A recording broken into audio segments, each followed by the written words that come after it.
приходом компании ЮКОС в Самарский регион, вот в те годы, когда вы еще работали, какие изменения происходили? Ну, основное изменение – это реструктуризация. То есть компания должна была работать не себе в убыток, а получать прибыль. Реструктуризация коснулась многих, прежде всего сервисных предприятий.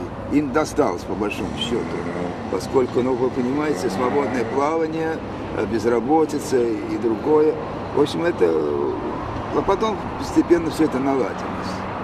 Здорово подкосил кризис. Он всех подкосил, в том числе и ЮКОС. В период кризиса были снижены заработные платы, начались увольнения.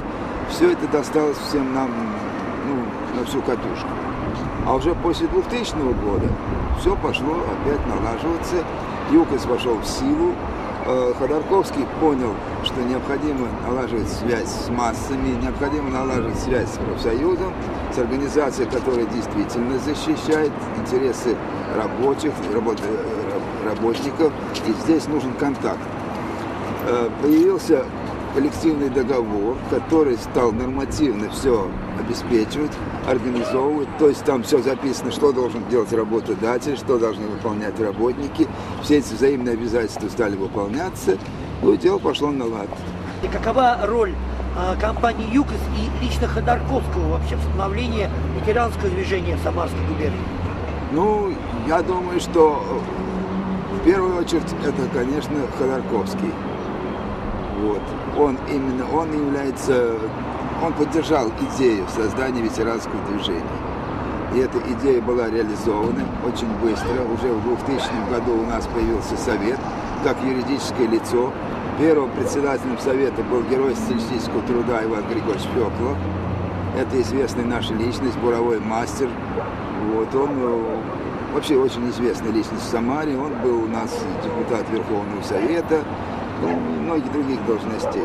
Вот он с помощью своей команды там сумели организовать, они наладить юридическое взаимодействие с компанией, и дело пошло. Сегодня возглавляет этот совет Воропаев Владимир Иванович. Он проработал уже порядка 30 лет, наверное, с лишним работал, и сегодня продолжает эту работу. Работал все в объединении Куршнефть, потом Самарнефтегаз, занимался социальными вопросами вплотную. Он и сегодня серьезно занимается, поскольку есть море нареканий всевозможных, связанных прежде всего с акцией, понимаете? И вот он, на самом деле, заинтересован в том, чтобы эти акции, в конце концов, были реализованы и восстановлены каким-то образом. Потому что акционеры остались при бабах, не имея ничего.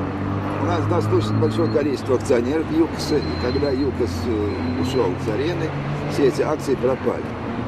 Причем ведь, если говорить серьезно, то сам президент Владимир Владимирович Путин говорил публично с трибуны, что мы не допустим банкротства ЮКОСа.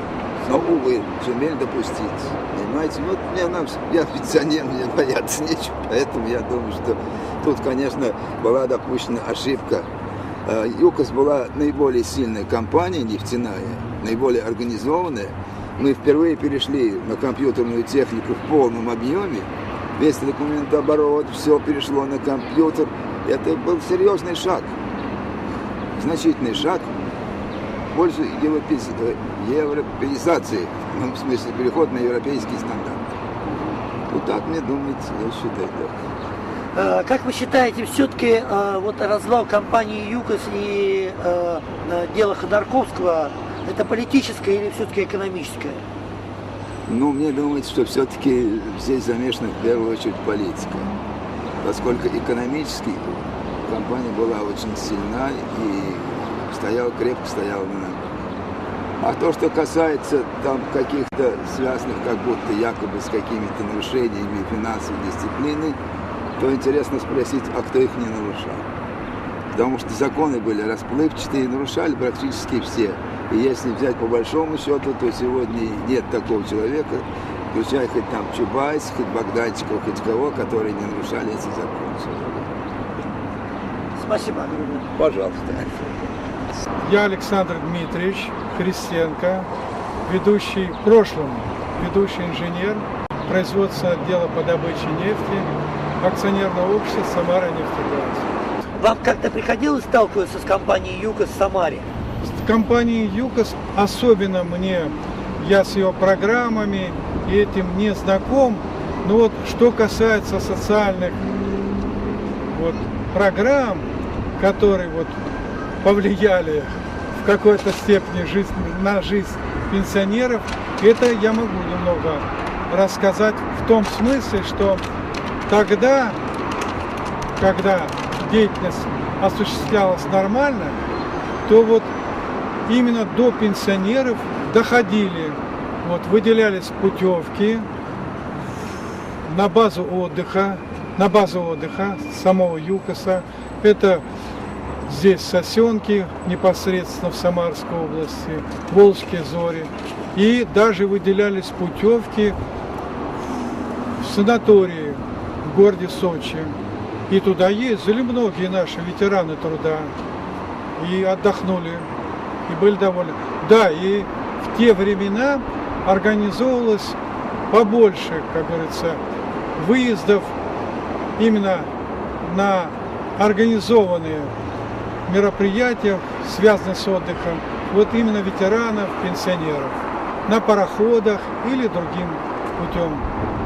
Это была какая компания организовывала все эти поездки? Ну, компания «Самара-нефтегаз», но практически она тогда уже входила в ЮКОС. И это была социальная программа самой компании ЮКОСа по оказанию той материальной помощи, вот раз наш, по оказанию материальной помощи ветеранам труда и пенсионерам. Как вы считаете, могла бы компания ЮКОС как-то продвинуть дальше свои проекты, если бы она не ушла с экономического рынка России? Я так думаю, могла бы продвинуть, потому что я помню, уже тогда начали решать вопрос о выделении, об организации для пенсионеров и ветеранов труда корпоративной пенсии. И тогда уже вплотную к этому вопросу подходили. Но как раз именно, когда вот к этому вопросу подходили, ЮКОСа не стало. Вот, ликвидировали. Понятно. Это Что такое. сейчас по сравнению вот с теми временами, да, работы компании ЮКОС и сейчас Самара-Трансгаз, Самара-Нефтегаз и Роснефть, те предприятия, которые ушли, дочерние предприятия ЮКОС? Нет, об этом мне трудно сказать. Я давай закончу про ЮКОС. В том отношении, что вот мы, пусть не получали корпоративную пенсию, но до нас тогда, в связи с тем, что мы поменяли, ну, так было организовано, что поменяли акции Самара-нефтегаза на акции ЮКОСа, то вот на эти акции мы раза 3, я помню, получали дивиденды.